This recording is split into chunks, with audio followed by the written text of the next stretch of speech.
কমে যাওয়ায় চরম নাব্য সংকট দেখা দিয়েছে সিলেটের উত্তর পূর্ব এলাকার ১২ নদীতে।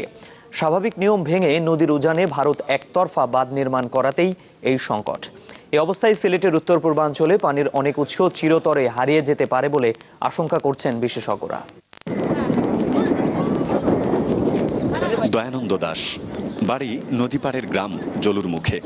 জন্ম থেকেই তার সখ্যতা এই গোয়াইন নদীর সাথে, তাই তার জীবন জীবিকার একমাত্র অবলম্বন এ নদী। কিন্তু বিগত কয়েক বছর থেকে শুষ্ক মৌসুমে নদীতে পানি সংকট থাকায় তাকে বেকার থাকতে হয় বছরের অধিকাংশ সময়ই।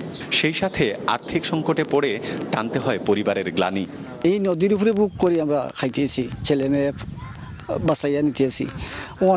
প্রায় ৮-৯ বছর ধরে নদীটা একদম শুকাইয়া যায় গিয়া। শুধু দয়ানন্দ দাসই নয়, তার মতো ভুক্তভোগী এই এলাকার অনেক নাগরিকই।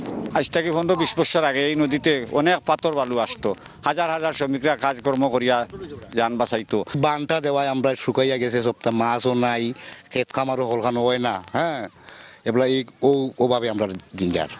বৃহত্তর সিলেটের সুরমা ও কুশিয়ারা ছাড়াও সবকটি নদীর উৎসস্থলী ভারত।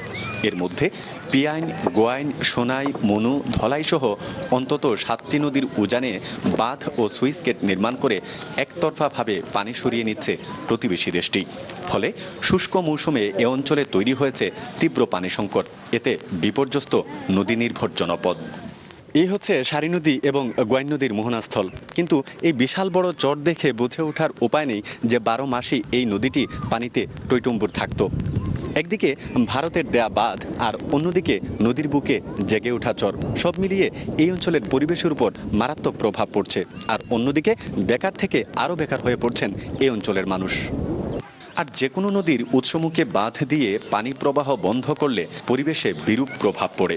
সেই সাথে নদী এলাকার বৃহত্তর জনগোষ্ঠীর জীবন জীবিকা হুমকির মুখে বলে মন্তব্য বিশেষজ্ঞদের।